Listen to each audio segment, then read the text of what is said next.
Hello student, स्वागत है आपका आईसीटी वर्चुअल क्लासेस में। मैं हूं कविता, आपकी साइंस टीचर। उम्मीद करती हूँ आप सभी अच्छे होंगे और स्वस्थ होंगे। तो क्लास हम कंटिन्यू करेंगे अपना चैप्टर जिसका नाम है कंट्रोल एंड कोऑर्डिनेशन। तो यहाँ पे काफ़ी सारी चीज़ें आप डिस्कस कर चुके थे। आज हम यहाँ पर डिस्कस करेंगे फीडबैक मैकेनिज्म के बारे में। क्या होती है फीडबैक मैकेनिज्म हम देखेंगे। उससे पहले हम बात कर रहे थे यहाँ पर ग्लैंड्स के बारे में। हमने कहा ग्लैंड्स क्या होती हैं, किस प्रकार की होती हैं, क्या फंक्शन होता है ग्लैंड्स का, ये हम देख रहे थे। जिसमें आपने कहा जो ग्लैंड्स होती हैं वो हार्मोन को रिलीज करती हैं, ठीक है।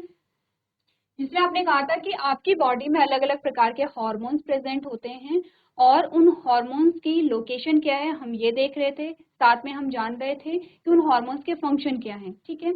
देख लेते हैं यहाँ पर।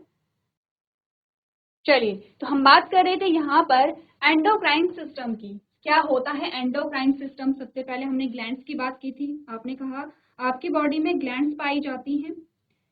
ग्लैंड्स क्या होते हैं? आपकी बॉडी के वो पार्ट्स होते हैं, कह सकते हैं कि ग्लैंड्स आपके बॉडी के वो पार्ट्स होते हैं जो कि क्या करते हैं, सिक्रीशन करते हैं, कुछ चीज श्रावित यहाँ पर कर रहे हैं, ठीक है।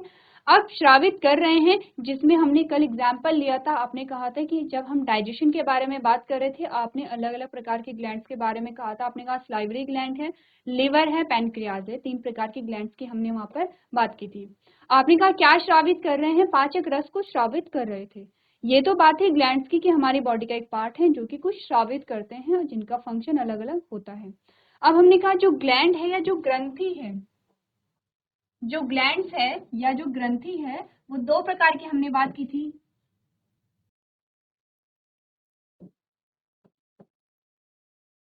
जो ग्लैंड्स होती हैं वो 2 प्रकार की हमने बात की थी। सबसे पहले आपने बात की थी एंडोक्राइन ग्लैंड होती है, एंडो एंड एक्सो की हमने बात की थी। क्या होते हैं एंडोक्राइन एंड एक्सोक्राइन? आपने कहा था जो एंडोक्राइन ग्लैंड्स होती होंगी वो क्या रिलीज करेंगी? हार्मोन को रिलीज करती हैं। क्या होते हैं हार्मोन? केमिकल सब्सटेंस होते हैं, ठीक है। रसायन होते हैं जो हमारी बॉडी के अंदर स्रावित होते हैं, एज अ मैसेंजर काम करते हैं, ठीक है। मैसेंजर की भांति वो क्या करेंगे, काम यहाँ पर करते हैं। एक्सोक्राइन जो ग्लैंड्स होती हैं, आपने कहा ये अपना सिक्रीशन क्या करती हैं, ब्लड में नहीं डालती। अगर हमने बात की थी, आपको याद होगा हमने एंडोक्राइन के बारे में क्या बात की थी। हमने कहा था एंडोक्राइन ग्लैंड या अंतःस्रावी ग्रंथियां वो ग्रंथियां होती हैं जो अपने सिक्रीशन को डायरेक्ट ब्लड में सिक्रीट करती हैं या फिर आपके रक्त में श्रावित कर रही हैं। आगे जाके हार्मोन्स के बारे में जब आप बात करेंगे तब आप देखेंगे कि हार्मोन का सिक्रीशन आपके ब्लड में हो रहा है, ठीक है। इसीलिए आपने इन्हें क्या कहा था, डक्टलेस ग्लैंड भी कहा था, क्योंकि डक्ट प्रेजेंट ही नहीं है। वहीं हम बात करें एक्सोक्राइन ग्लैंड की। आपने कहा जो एक्सोक्राइन ग्लैंड है वो क्या करती हैं, अपने सिक्रीशन को वो ब्लड में सिक्रीट नहीं कर रही हैं, आपके रक्त में श्रावित नहीं कर रही हैं, बल्कि एक पर्टिकुलर ऑर्गन में क्या करेंगी, वहां पर श्रावित करेंगे, डक्ट के थ्रू वहां पे क्या करेंगी, श्रावित करेंगी, जिसे आपने क्या कहा, बहिश्रावी ग्रंथियां का। कंफ्यूज नहीं करेंगे। बहिश्रावी ग्रंथियां क्या कर रही हैं, वहां पे डक्ट के थ्रू अपना जो सिक्रीशन है वो एक पर्टिकुलर ऑर्गन में, एक विशिष्ट अंग में जहां पर उसकी आवश्यकता होगी वहां पर रिलीज करेंगे। जैसे कि आपने कहा सलाइवा कहाँ सिक्रीट हुआ, आपके मुख में श्रावित हुआ। जैसे कि आप जब लिवर की बात करते हैं, आपने कहा लिवर से क्या निकलता है, बाइल निकलता है। अब बाइल क्या करता है, डक्ट के थ्रू कहाँ पे स्टोर हो जाएगा, आपने कहा बाइल डक्ट में हो जाएगा, पित्ताशय में क्या होता है, स्टोर हो जाता है। तो वहां पर क्या हो रहा है कि आप देख रहे हैं कि ब्लड में वो मिक्स नहीं हो रहा है, जो बाइल है वो ब्लड में नहीं गया, वो कहाँ गया, वो जो आपका पित्ताशय था वहां पर स्टोर हो गया है एक डक्ट के थ्रू। तो यानी कि आपने कहा जो बहिश्रावी ग्रंथियां होती हैं वो डक्ट के माध्यम से क्या कर रही हैं, अपने जो श्रावण है उसे श्रावित कर रही हैं। जो अंतःश्रावी ग्रंथियां होती हैं वो अपने श्रावण को यानी अपने सिक्रीशन को कहाँ पे सिक्रीट करेंगी, डायरेक्ट ब्लड में करेंगी, ठीक है। तो एंडोक्राइन सिस्टम में आपको बताया गया कि जो एंडोक्राइन सिस्टम है वो अलग अलग प्रकार के ग्लैंड से मिलकर के बना होता है। तो एंडोक्राइन ग्लैंड्स क्या होती हैं, अपने सिक्रेशन को डायरेक्ट ही कहाँ करती हैं, ब्लड में सिक्रीट करती हैं। क्या सिक्रीट करती हैं, आपने कहा हार्मोन को सिक्रीट करती हैं, ठीक है। क्या करते हैं हार्मोन? हार्मोन आपने कहा कि केमिकल सब्सटेंस होते हैं जो कि एज अ मैसेंजर काम करते हैं, ठीक है, बॉडी को कंट्रोल करने में और बॉडी के साथ जो कोऑर्डिनेशन होता है उसमें क्या करेंगे, सहायता करेंगे, ठीक है। ये आपने पढ़ा हार्मोन्स के बारे में, क्या होते हैं हार्मोन्स, आप अच्छे से समझ चुके हैं। नेक्स्ट हम यहाँ पे बात कर रहे थे एंडोक्राइन ग्लैंड्स के बारे में। एंडोक्राइन ग्लैंड्स आपके पास इस प्रकार से आई थी। आपने इमेज को देखा था, आपने कहा था आपके पास जो इमेज में ग्लैंड्स हैं इस प्रकार से आई हैं, जिसमें सबसे पहले हमने बात की थी पिट्यूटरी ग्लैंड की। आपने पिट्यूटरी ग्लैंड के बारे में बात की।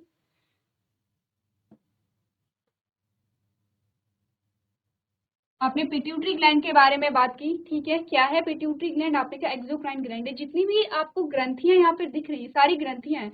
पिट्यूटरी हो गया है, थायराइड हो गया, एड्रीनल है, पैनक्रियाज है, थाइमस है, पीनियल है, ओवरी है, टेस्टिस है, सारी क्या है? ग्लैंड्स हैं, सारी क्या है? ग्रंथियां हैं, ठीक है। क्या काम होगा इनका? ये भी कुछ ना कुछ सिक्रीट कर रही होंगी, कुछ ना कुछ स्रावित यहाँ पर कर रही होंगी। किस प्रकार की ग्रंथियां हैं? आपने कहा ये हैं एंडोक्राइन ग्लैंड, ठीक है। अब एंडोक्राइन ग्लैंड से तो क्या करेंगे? हार्मोन को रिलीज करेंगे। कहाँ रिलीज करेंगे? आपने कहा डायरेक्ट ब्लड में सिक्रीट करेंगे, ठीक है। इस इमेज को एक बार देखिए, क्योंकि हम इस इमेज को प्रीवियस लेक्चर में डिस्कस कर चुके थे, तो आप ध्यान दीजिए एक बार फिर से किस ग्लैंड की पोजीशन कहाँ पर है। उसके बाद हम क्या करेंगे, जो हमारे पास टेबल आती है, टेबल को यहाँ पर डिस्कस करेंगे। चलिए, अब आपने देख लिया होगा इमेज को, आपने अच्छे से समझ भी लिया होगा। मैंने आपको होमवर्क दिया था, आपको इमेज बनानी है और जितनी भी ग्लैंड्स आपको दिखाई गई हैं उनकी पोजीशन आपने यहाँ पर पता करनी है। चलिए, अब बात करें अगर टेबल की, तो आपको कुछ एंडोक्राइन ग्लैंड्स के नाम दिए गए हैं। सबसे पहले आपके पास इस कॉलम में क्या आएगा? एंडोक्राइन ग्लैंड्स आएंगे, ठीक है। इस कॉलम में आप देखेंगे वो जो ग्लैंड्स हैं वो कहाँ पे प्रेजेंट है, लोकेशन कहाँ पर है। तीसरा आप देखेंगे वो जो ग्लैंड है वो कौन सा हार्मोन रिलीज कर रही है, ठीक है। और लास्ट वाले कॉलम में आप देखेंगे उस हार्मोन का फंक्शन क्या होगा। सबसे पहले अगर बात करें तो आपने कहा सबसे पहले हमारे पास आती है पिट्यूटरी ग्लैंड, ठीक है। सबसे पहले क्या आएगी? पिट्यूटरी ग्लैंड आएगी। कहाँ पे प्रेजेंट होती है? पिट्यूटरी ग्लैंड को आप मास्टर ग्लैंड भी कहते हैं। अब उससे पहले जान लीजिए पिट्यूटरी ग्लैंड को कौन यहाँ पर हैंडल कर रहा होगा, ठीक है। हैंडल का मतलब क्या है? हमने कहा हमारी पूरी बॉडी को कौन हैंडल कर रहा है? आपका ब्रेन कर रहा है। उसी प्रकार से हमने कहा पिट्यूटरी को कौन हैंडल कर रहा होगा? हाइपोथैलेमस हैंडल कर रहा है। प्रीवियस लेक्चर में हमने ये चीज भी डिस्कस की है। अब आपको करना क्या है? मैंने आपको कहा था आपको ब्रेन का डायग्राम अच्छे से समझना है। हाइपोथैलेमस कहाँ पे होता है, किस ब्रेन का पार्ट है? आपने ब्रेन के 3 पार्ट पढ़े थे, forehead, for brain, mid brain और हिंड ब्रेन। 3 प्रकार के आपने क्या पढ़े थे? ब्रेन के प्रकार पढ़े थे। अब आपको ये देखना है कि हाइपोथैलेमस कहाँ पे प्रेजेंट होता है, आपके फॉर ब्रेन में है, आपके मिड ब्रेन में है, या फिर आपके हिंड ब्रेन में है, ठीक है। आपको क्या अभी तक बताया गया है? जो पिट्यूटरी ग्लैंड है वो हाइपोथैलेमस से कंट्रोल होती है। लोकेशन अगर देखें तो आपने कहा at the base of brain, brain के बेस में प्रेजेंट होता है कौन? पिट्यूटरी ग्लैंड, ठीक है। कौन कौन से हार्मोन रिलीज कर रही है? आपने कहा ग्रोथ हार्मोन। सबसे पहले आपके पास जीएच आता है, यानी कि ग्रोथ हार्मोन आता है, ठीक है, जिसके बारे में हमने बात भी की थी। क्या होगा ग्रोथ हार्मोन? ये वो हार्मोन है जो कि ग्रोथ के लिए रिस्पॉन्सिबल होगा। हमने कहा अगर किसी की बॉडी में अच्छी खासी मात्रा में हार्मोन रिलीज हो रहा है, ग्रोथ हार्मोन रिलीज हो रहा है, तो उसकी अच्छी खासी हाइट होती है। किसी की बॉडी में ग्रोथ हार्मोन कम रिलीज हुआ तो उसकी जो हाइट है वो कम यहाँ पर होगी। तो सबसे पहला है ग्रोथ हार्मोन। दूसरा आता है आपके पास थायराइड स्टिमुलेटिंग हार्मोन, TSH, जिसे हम कहते हैं क्या है? थायराइड स्टिमुलेटिंग हार्मोन, ठीक है। नेक्स्ट हमारे पास आता है फॉलिकल स्टिमुलेटिंग हार्मोन, FSH। अब अगर आप इसकी बात करेंगे, थायराइड स्टिमुलेटिंग हार्मोन की बात करेंगे, तो आपको एक और ग्लैंड यहाँ पर देखने को मिलेगी, थायराइड ग्लैंड, ठीक है। क्या कर रहा है? थायराइड, नाम देखिए, थायराइड स्टिमुलेटिंग हार्मोन, यानी कि जो पिट्यूटरी ग्लैंड है वो कुछ ऐसा हार्मोन प्रोड्यूस करेगी जो कि थायराइड ग्लैंड को क्या करेगा? स्टिमुलेट करेगा। समझ रहे हो आप स्टिमुलेट का क्या मतलब होता है? क्योंकि आप चैप्टर पढ़ चुके हैं, आपने स्टिमुलस के बारे में पढ़ा है, तो आपने क्या कहा? हार्मोन क्या करेगा? एज अ स्टिमुलस काम करेगा थायराइड के लिए, थायराइड को स्टिमुलेट करेगा और थायराइड इस स्टिमुलस के रिस्पॉन्स में क्या करेगी? हार्मोन रिलीज करेगी, ठीक है। जो भी हार्मोन वहाँ पे रिलीज हो रहा होगा वो हार्मोन वहाँ पे क्या होगा? रिलीज होगा। कौन सा हार्मोन रिलीज हो रहा है? आपने कहा थायरॉक्सिन वहाँ पर रिलीज होगा, ठीक है, समझ रहे। नेक्स्ट हम बात करें फॉलिकल स्टिमुलेटिंग हार्मोन, ठीक है। अब यहाँ पे क्या होगा? फॉलिकल स्टिमुलेटिंग हार्मोन क्या करेगा? जो पिट्यूटरी ग्लैंड है वो फिर से एक ऐसा हार्मोन रिलीज कर रहा है जो एज अ स्टिमुलस काम कर रहा है, एज अ उद्दीपक यहाँ पर काम कर रहा है। और ये उद्दीपक क्या करेगा? फॉलिकल को स्टिमुलेट करेगा। क्या होती है फॉलिकल? अगर आपसे पूछा जाए क्या होती है फॉलिकल, आपको ये देख के आना है। जब आप रिप्रोडक्शन पढ़ेंगे और रिप्रोडक्शन में आप रिप्रोडक्टिव ऑर्गन पढ़ेंगे और रिप्रोडक्टिव ऑर्गन्स में आप क्या पढ़ेंगे, गैमीट का फॉर्मेशन पढ़ेंगे, तब आप एक शब्द वहां पर पढ़ेंगे फॉलिकल। ठीक है, फॉलिकल्स आप पढ़ेंगे कहाँ पढ़ेंगे, जब आप गैमीट के फॉर्मेशन को पढ़ेंगे, गैमीट का फॉर्मेशन आपको पढ़ना है, वहां पर एक शब्द आएगा फॉलिकल्स, क्या होता है वो आपको पढ़ के आना है। ठीक है, इतनी बात क्लियर है। क्या अभी तक पढ़ा, पिट्यूटरी ग्लैंड कहाँ पर पाई जाती है, ये पढ़ा। पिट्यूटरी ग्लैंड के द्वारा कौन कौन से हार्मोन निकल रहे हैं, आपने कहा ग्रोथ हार्मोन है, ठीक है, आपने कहा थायराइड स्टिमुलेटिंग हार्मोन है। इस हार्मोन का नाम ही क्या है, थायराइड स्टिमुलेटिंग हार्मोन, और नाम से आपको इसका काम पता चल रहा है, क्या काम है इसका, ये थायराइड ग्लैंड को स्टिमुलेट कर रहा है। ठीक है, यानी कि उद्दीपक का कार्य कर रहा है। दूसरा आपने कहा फॉलिकल स्टिमुलेटिंग हार्मोन एफएसएच, ये भी क्या कर रहा है, उद्दीपक की भांति काम करेगा। ठीक है, फंक्शन अगर देखें तो क्या क्या फंक्शन आपके पास आते हैं, आपने कहा जो ग्रोथ हार्मोन होगा वो ग्रोथ को स्टिमुलेट करेगा।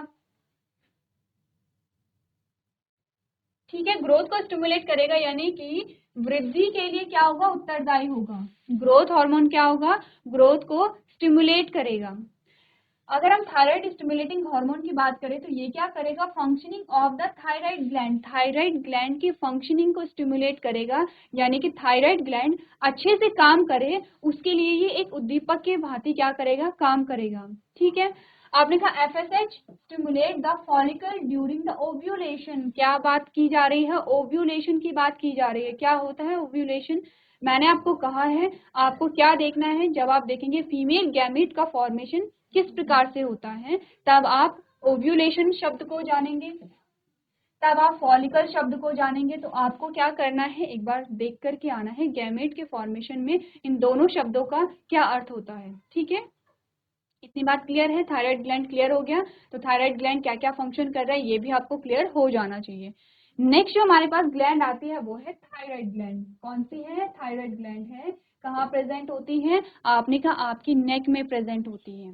ठीक है, कौन सा हार्मोन रिलीज करेगी, आपने कहा थायरॉक्सिन हार्मोन को क्या कर रही है, रिलीज कर रही है। क्या फंक्शन होता है थायरॉक्सिन का, आपने कहा control general metabolism and growth in the body, क्या करता है ये, जो आपका मेटाबॉलिज्म है यानी कि कार्बोहाइड्रेट प्रोटीन एंड फैट का जो डाइजेशन हो रहा है उसे क्या करेगी, कंट्रोल करता है, प्लस ग्रोथ, बॉडी की ग्रोथ में क्या करता है, इंपॉर्टेंट रोल प्ले करता है। ठीक है, समझ रहे हैं आप लोग कितना। चलिए नेक्स्ट जो ग्लैंड हमारे पास आती है, कौन सी ग्लैंड है, एड्रीनल ग्लैंड है। लोकेशन अगर आप इसकी देखेंगे, आपने कहा कहाँ पे होती है, किडनी के टॉप में होती है। ठीक है, कल आपने क्या देखी थी, इमेज जब देखी थी, देखिए पिट्यूटरी ग्लैंड आप देख रहे हैं यहाँ पर है, थायराइड ग्लैंड आपकी नेक में है। आप बात कर रहे हैं यहाँ पर एड्रीनल ग्लैंड की, कहाँ पे प्रेजेंट है, ये किडनी है, और ये जो कोन शेप का आपको इस प्रकार का दिखाई दे रहा है ये आपकी क्या है, एड्रीनल ग्लैंड है। ठीक है, पोजीशन भी साथ साथ में आप यहाँ पर देखते रहेंगे। अब देखते हैं एड्रिनल ग्लैंड कौन सा हार्मोन रिलीज करता है और उसके फंक्शन क्या होते हैं। आपने कहा एड्रिनल ग्लैंड रिलीज करेगा एड्रेनालिन को। ठीक है, एड्रिनल ग्लैंड क्या रिलीज करेगा, एड्रेनालिन को करेगा। क्या कहते हैं, इमरजेंसी हार्मोन कहते हैं इसे। इमरजेंसी ग्लैंड किसे कहते हैं, एड्रिनल ग्लैंड को। इमरजेंसी हार्मोन किसे कहते हैं, आपने कहा एड्रेनालिन को। क्यों कहते हैं इमरजेंसी हार्मोन, क्योंकि इमरजेंसी के टाइम पे रिलीज होता है। ठीक है, आपके जो इनवॉलेंट्री ऑर्गन्स होते हैं उन पे इफेक्ट करता है, उन पे काम करता है। ठीक है, तो यहाँ पर देख लेते हैं एड्रेनलिन के क्या क्या फंक्शन आपके पास आते हैं। आपने कहा prepare the body for emergency, क्योंकि इमरजेंसी हार्मोन इसे कह रहे हैं तो आपको कहा जा रहा है कि बॉडी को इमरजेंसी के लिए प्रिपेयर करता है। फिर से वही एग्जाम्पल लेते हैं। आपने कहा आपने सडन कोई ऐसी चीज देखी जिससे देखे आप डर गए, आपको लगा कि आप खतरे में हैं, एड्रेनलिन रिलीज हुआ तो आपके माइंड में क्या होगा, यहाँ पे फाइट और फ्लाइट दो चीजें आएंगी। ठीक है, क्या होता है, कौन सी सिचुएशन आपके सामने आती है, फाइट एंड फ्लाइट। क्या होता है फाइट एंड फ्लाइट, आप देखते हैं आपके सामने क्या हुआ, कुछ ऐसी कंडीशन आ गई जिससे आप खतरे में हैं। अब आपके पास दो रास्ते आते हैं, हमेशा हमारे साथ यही होता है, दो चीजें हमारे साथ होती हैं। आप या तो फाइट करें, या तो आप लड़ें और खुद को बचा लें, या फिर आप क्या करें, भाग जाएं उस सिचुएशन से और खुद को बचा लें। तो दो चीजें होती है, तो हम क्या करते हैं, मैंने कहा आपके सामने एक टाइगर आ गया है। ठीक है, मैंने कहा आपके सामने एक टाइगर आ गया है, आपने देखा, तो आप उससे फाइट तो नहीं करेंगे, क्योंकि आपको पता है कि आप फाइट नहीं कर सकते, आप जीत नहीं सकते हैं। आप क्या करेंगे, आप यहाँ पे फ्लाइट यानी कि आप भागेंगे, ठीक है। कुछ ऐसी कंडीशन हो सकती है कि जिसमें भागने से काम ना चले, आप फाइट कर सकते हैं। फॉर एग्जाम्पल, आपके किसी दोस्त ने अचानक आपको मार दिया, अब आप क्या करेंगे, आप जानते हैं कि आप उससे जीत सकते हैं, आप उससे क्या कर सकते हैं, लड़ सकते हैं, तो वहां पर आप भागते नहीं हैं, आप क्या करते हैं, वहां पे फाइट करते हैं। तो कुछ ऐसा ही होता है। आपने कहा क्या होता है, जो आपका एड्रेनलिन है, prepare the body for emergency situation and hence is also called fight and flight hormone. अब जितने भी नाम आपके पास आ रहे हैं वो आप क्या करेंगे, ध्यान देते रहेंगे। क्या क्या नाम अभी तक आए हैं, एक तो उसका अपना नाम है एड्रेनलिन हार्मोन, दूसरा आपने कहा इमरजेंसी हार्मोन होता है, तीसरा आपने कहा फाइट एंड फ्लाइट हार्मोन होता है। कब हो रहा है, इमरजेंसी के टाइम पे सिक्रेट हो रहा है। आपके जो इनवॉलेंट्री ऑर्गन्स हैं उनकी की जो गति है, उनकी जो एक्टिविटी है उसे क्या कर देता है, बढ़ा देता है, ठीक है। चलिए नेक्स्ट हमारे पास जो ग्लैंड आती है दैट इज पैनक्रियाज। कहाँ पे प्रेजेंट होती है, नियर स्टमक, स्टमक के पास होती है। क्या रिलीज करता है, इंसुलिन, ठीक है। इंसुलिन यहाँ पर क्या करेगा, रिलीज करेगा। अब पैनक्रियाज के बारे में हमने प्रीवियस लेक्चर में एक और चीज जानी थी, हमने कहा पैनक्रियाज एक ऐसी ग्लैंड है जिसमें एंडोक्राइन और एक्सोक्राइन दोनों पार्ट्स वहाँ पर शामिल होते हैं, ठीक है। तो आपने कहा इंसुलिन यहाँ पर क्या हो रहा है, रिलीज हो रहा है। क्या फंक्शन होता है इंसुलिन का, आपने कहा कंट्रोल ब्लड शुगर लेवल। अब इंसुलिन करता है क्या है, देखिए जो आपके ब्लड में क्या होगा, शुगर होगा, तो इंसुलिन उसे क्या करेगा, स्टोर कर देता है। इंसुलिन उसे स्टोर करेगा ताकि आपका जो ब्लड शुगर लेवल है वो बहुत ज्यादा ना बढ़ जाए। तो क्या होगा, वहां पे स्टोर हो जाएगा। इस प्रकार से आपका क्या होता है, जो शुगर लेवल है वो कंट्रोल रहता है। आपने देखा होगा कि लोगों को डायबिटीज हो जाती है, क्यों होती है, क्योंकि वहां पे जो इंसुलिन का सिक्रीशन है वो पर्याप्त मात्रा में नहीं हो पाता है। इंसुलिन ही कम मात्रा में सिक्रीट अगर हो रहा है तो क्या होगा, जो ब्लड शुगर, जो आपका शुगर लेवल है आपके ब्लड में, वो क्या होगा, स्टोर नहीं हो पाएगा, ठीक है। स्टोर नहीं हो पाएगा तो ब्लड शुगर लेवल क्या हो जाता है, बढ़ जाता है। इस स्थिति को आप क्या कहते हैं, मधुमेह कहते हैं, ठीक है। क्या करते हैं, मीठा नहीं खाने देते क्योंकि ऑलरेडी आपका जो ब्लड शुगर लेवल है वो यहाँ पर हाई रहता है। नेक्स्ट हमारे पास जो ग्लैंड आती है दैट इज टेस्टिस। आप जानते हैं मेल में प्रेजेंट होती है, आपने मेल रिप्रोडक्टिव पार्ट्स जब देखे हैं तब आपने टेस्टिस की बात की थी, ठीक है। क्या होता है, गैमेट का फॉर्मेशन होता है टेस्टिस में। उसी प्रकार से ओवरी है, क्या है, फीमेल रिप्रोडक्टिव पार्ट है, ठीक है। इसमें भी क्या होता है, गैमेट का प्रोडक्शन होता है। आपसे पूछा जाता है कि मेल गैमेट का प्रोडक्शन कहाँ होगा, आपने कहा टेस्टिस में होगा। आपने कहा फीमेल रिप्रोडक्टिव फीमेल गैमेट का फॉर्मेशन कहाँ पे होगा, आपने कहा ओवरी में होगा, ठीक है। लोकेशन कहाँ होती है, स्क्रोटम में होती है। क्या है स्क्रोटम, ये भी पढ़ के आएंगे। स्क्रोटम क्या है और क्या फंक्शन होता है स्क्रोटम का, आपने रिप्रोडक्शन पढ़ा है और आपके पास रिप्रोडक्टिव ऑर्गन भी है, इसीलिए आप देखेंगे क्या होता है स्क्रोटम। उसके बाद आपने कहा सिक्रीशन क्या है, टेस्टोस्टेरॉन है, ठीक है। कौन सा हार्मोन रिलीज हो रहा है, टेस्टोस्टेरॉन हो रहा है। क्या फंक्शन है, आपने कहा स्पर्म प्रोडक्शन है, development of secondary sexual character during the puberty है, ठीक है। गैमेट का प्रोडक्शन करेगा प्लस सेकेंडरी कैरेक्टर को यहाँ पे क्या करेगा, प्रोड्यूस करेगा। क्या होते हैं सेकेंडरी कैरेक्टर, ये भी आप घर से पढ़ के आएंगे क्योंकि आप रिप्रोडक्शन जो चैप्टर है वो पढ़ चुके हैं, ठीक है। तो क्या होते हैं सेकेंडरी कैरेक्टर्स, वो आप करके लेके आएंगे। कुछ नहीं होते हैं, जो आपके प्यूबर्टी में नए कैरेक्टर डेवलप होते हैं वही आपके सेकेंडरी कैरेक्टर कहलाते हैं, ठीक है। ओवरी की अगर बात करें तो कहाँ प्रेजेंट होती है, आपने कहा नियर यूट्रस। अब यूट्रस क्या होता है, किस प्रकार का डायग्राम होता है, ये आपको देखना है, ठीक है। यूट्रस के पास में होती है।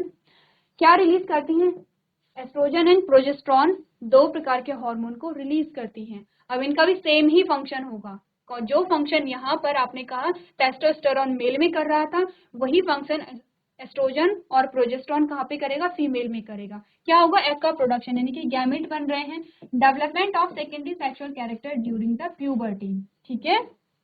इतनी बात क्लियर है। आपने क्या किया, एंडोक्राइन ग्लैंड्स पढ़ी, उनकी लोकेशन देखी, हार्मोन कौन कौन से प्रोड्यूस हो रहे हैं प्लस उनका फंक्शन क्या था। तो आपने करना क्या, एज इट इज इस टेबल को नोट करना है और इसे समझना है।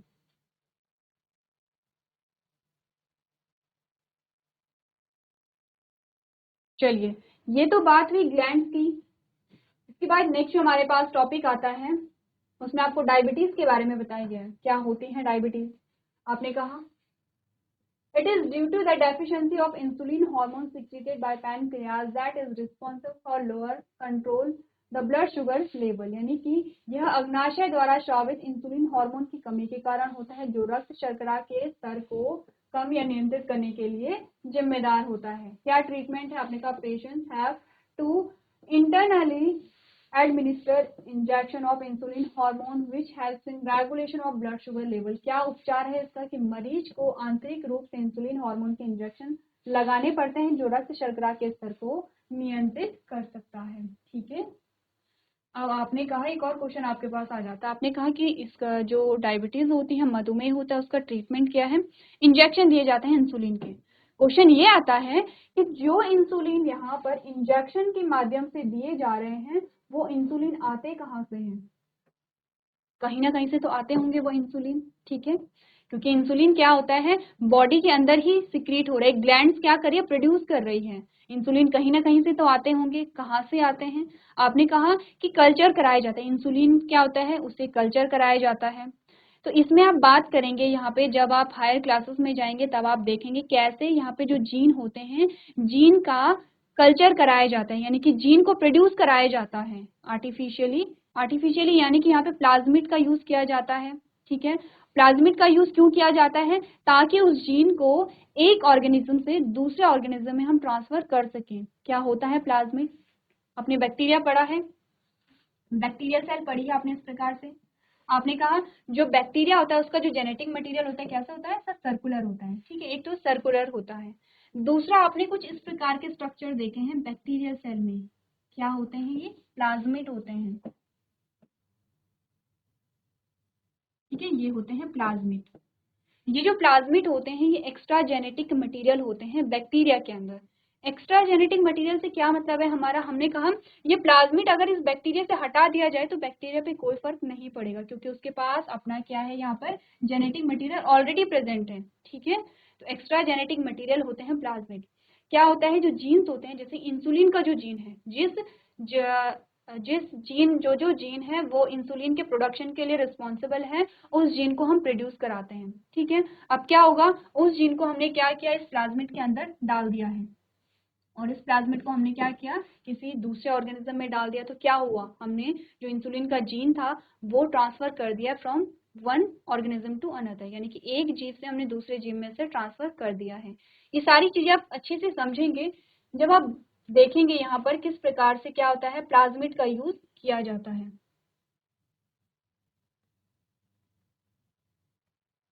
चलिए, इसके बाद जो नेक्स्ट हमारे पास टॉपिक आता है दैट इज फीडबैक मैकेनिज्म। क्या होता है फीडबैक मैकेनिज्म? देखिए, आपने कहा जो पिट्यूटरी ग्लैंड थी, पिट्यूटरी ग्लैंड से क्या रिलीज हो रहा था? आपने कहा ग्रोथ हार्मोन। ठीक है, ग्रोथ हार्मोन की बात करते हैं।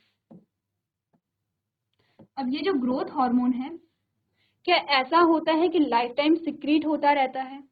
अगर ऐसा होता तो आप लाइफ टाइम क्या आपकी वृद्धि होती रहती, आप लंबे होते रहते, लेकिन ऐसा नहीं होता है। एक पर्टिकुलर एज होती है, उसके बाद आपकी जो वृद्धि है वो रुक जाती है। ऐसा क्यों होता है? ऐसा होता है फीडबैक मैकेनिज्म के द्वारा। फीडबैक मैकेनिज्म यानी कि आपने कहा ग्रोथ हार्मोन कहाँ से रिलीज हो रहा है? आपने कहा पिट्यूटरी से रिलीज हो रहा है। पिट्यूटरी को कौन रेगुलेट कर रहा है? आपने कहा हाइपोथैलेमस कर रहा है। ठीक है, इसका मतलब हाइपोथैलेमस हम कह सकते हैं कि यहाँ पे रिस्पॉन्सिबल है, हाइपोथैलेमस रिस्पॉन्सिबल है ग्रोथ हार्मोन के लिए, यहाँ पे पिट्यूटरी भी रिस्पॉन्सिबल है ग्रोथ हार्मोन के लिए। तो यहाँ पर क्या हुआ, ग्रोथ हार्मोन जो टारगेट आपकी सेल थी, जो टारगेट सेल थी यहाँ पे रिलीज हुआ। यहीं से फिर क्या होता है, फीडबैक मैकेनिज्म जाता है किसी पिट्यूटरी को और आपके हाइपोथैलेमस को कि अब यहाँ पर जो ग्रोथ हार्मोन है उसकी आवश्यकता नहीं है। जैसे ही यहाँ पे क्या हुआ, फीडबैक गया। नेगेटिव और पॉजिटिव फीडबैक दोनों प्रकार के फीडबैक होते हैं। पॉजिटिव फीडबैक में क्या होता है कि यहाँ पर मैसेज जाता है कि इस हार्मोन की हमें आवश्यकता है, तो हार्मोन रिलीज होगा। नेगेटिव फीडबैक में क्या होता है कि मैसेज जाता है कि यहाँ पर अब हार्मोन की आवश्यकता नहीं है और हार्मोन का जो प्रोडक्शन है वो यहाँ पर रुक जाता है। जैसे कि आपको एक फ्लो चार्ट यहाँ पर दिखाया गया है, ये आपका हाइपोथैलेमस है। ठीक है, ये आपकी एंटीरियर पिट्यूटरी है, ये थायराइड ग्लैंड है और ये आपकी टारगेट सेल है। अब हाइपोथैलेमस आपने कहा किसे कंट्रोल कर रहा है, पिट्यूटरी को कर रहा है। पिट्यूटरी से क्या रिलीज हुआ? आपने कहा थायराइड स्टिमुलेटिंग हार्मोन। ठीक है, कहाँ पे गया? थायराइड ग्लैंड में गया। क्या यहाँ पे रिलीज हुआ? आपने कहा थायराइड हार्मोन यहाँ पर रिलीज हुए। ठीक है, थायराइड हार्मोन रिलीज हुए तो कहाँ गए? आपके टारगेट सेल में गए। अब यहाँ पर आपके टारगेट सेल में जितनी आवश्यकता थी उस हार्मोन की उतनी चले गए हैं, इससे ज्यादा आवश्यकता नहीं है। तो यहाँ से आपने क्या देखा, एक फीडबैक मैकेनिज्म चल रहा है, ठीक है। दोनों को, हाइपोथैलेमस को और यहाँ पर पिट्यूटरी, दोनों को यहाँ पर क्या दिया जा रहा है, एक मैसेज दिया जा रहा है कि जो टारगेट सेल है उसमें इतने ही हार्मोन की आवश्यकता है। तो क्या होता है यहाँ पे, जो हाइपोथैलेमस है वो पिट्यूटरी को स्टिमुलेट नहीं करेगा उस हार्मोन के प्रोडक्शन के लिए। अब पिट्यूटरी थायराइड को स्टिमुलेट नहीं करेगा थायराइड हार्मोन के प्रोडक्शन के लिए। क्या होगा, जो थायराइड का जो प्रोडक्शन है वो यहाँ पर कम हो जाएगा या फिर बंद हो जाएगा, कोई भी यहाँ पे सिनारियो हो सकता है। सिंपली इसे आप क्या कहते हैं, फीडबैक मैकेनिज्म कहते हैं। तो क्या पढ़ा आपने,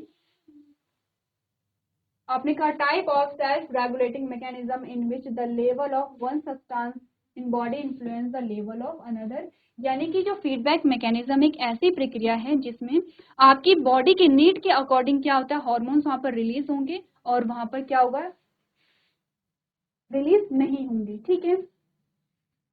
चलिए, अब ये तो बात की आपने control and coordination in living organism, जिसमें आपने एनिमल्स की बात की, जिसमें आपने ह्यूमन का एग्जाम्पल यहाँ पर लिया था। आपने देखा किस प्रकार से आपके बॉडी यहाँ पे कंट्रोल हो रही है, किस प्रकार आपके जो बॉडी पार्ट्स हैं वो आपस में कोऑर्डिनेट कर रहे हैं, ठीक है। बहुत सारे टॉपिक आपने यहाँ पर पढ़े हैं, सारे टॉपिक को आपने अच्छे से यहाँ पर समझना है।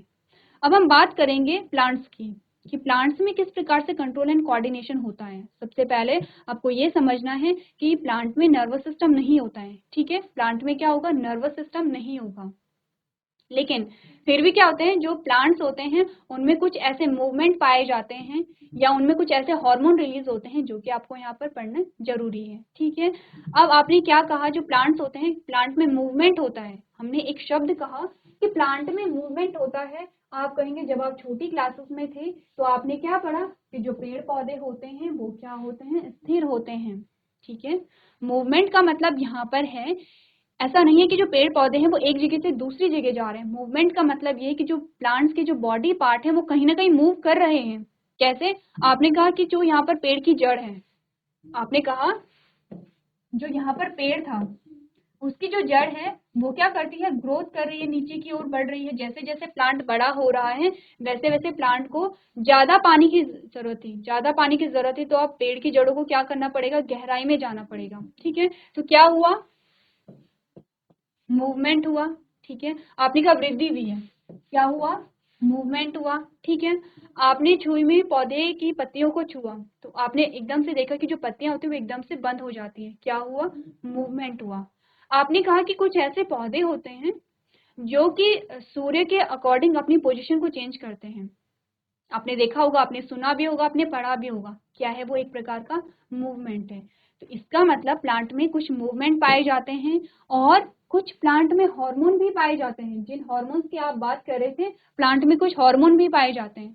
अब आपने कहा कि आपकी बॉडी में हार्मोन रिलीज हो रहे हैं, कुछ ना कुछ फंक्शन वहां पर कर रहे हैं। हार्मोन क्या है, आपने कहा केमिकल सब्सटेंस है, क्या करते हैं, एज अ मैसेंजर काम कर रहे हैं। इसका मतलब क्या हुआ, प्लांट में हार्मोन रिलीज हो रहे हैं तो वो भी कुछ ना कुछ वहां पर फंक्शनिंग कर रहे हैं एज अ केमिकल सब्सटेंस, वो क्या कर रहे हैं वहां पे, एज अ मैसेंजर काम कर रहे हैं। यही सारी चीजें आपको क्या करनी है, पढ़नी है। तो क्या बताया गया है आपको, आपने कहा coordination in plant, unlike animals plant do not have a nervous system, ठीक है। प्लांट में नर्वस सिस्टम नहीं होता है। Plant use chemical means for control and coordination. Many plants hormones are responsible for various kind of movement in plant, ठीक है। अब plant में आपने कहा कि जो मूवमेंट है उसके लिए कौन रिस्पॉन्सिबल है, कुछ हॉर्मोन्स यहाँ पर रिस्पॉन्सिबल है। Movement in plant can be divided into two types, ठीक है। दो प्रकार के मूवमेंट पाए जाते हैं, एक तो है ट्रॉपिक और एक है नेस्टिक, ठीक है। एक है आपका ट्रॉपिक और एक है आपका नेस्टिक। क्या होते हैं ट्रॉपिक और क्या होते हैं नेस्टिक, ये है वृद्धि से रिलेटेड। वृद्धि से रिलेटेड क्या होगा, आपने कहा अगर ये है रिलेटेड टू ग्रोथ, अगर जो मूवमेंट है वो वृद्धि से रिलेटेड है तो आप उसे कहते हैं ट्रॉपिक मूवमेंट, ठीक है। अगर अगर जो यहाँ पर मूवमेंट है वो वृद्धि से रिलेटेड नहीं है उसे आप कहते हैं नेस्टिक मूवमेंट। तो आपने कहा नॉट रिलेटेड टू ग्रोथ,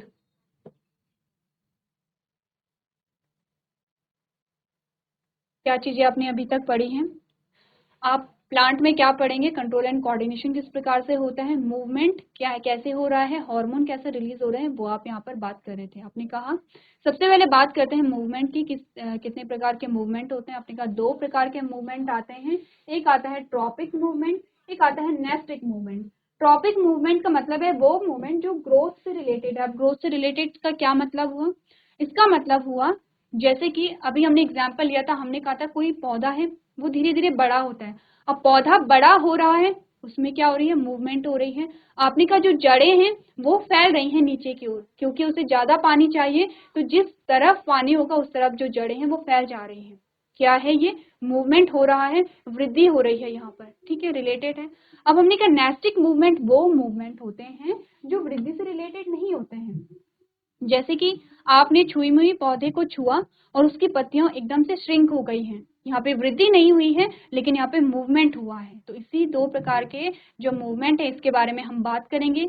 आपके पास ट्रॉपिक मूवमेंट के भी कुछ प्रकार आएंगे और नेस्टिक मूवमेंट के भी कुछ प्रकार आएंगे। सारे मूवमेंट को हम यहाँ पर डिस्कस करेंगे। तो आपने क्या करना है, इंपॉर्टेंट जो पॉइंट है उसे आप नोट कर लीजिए।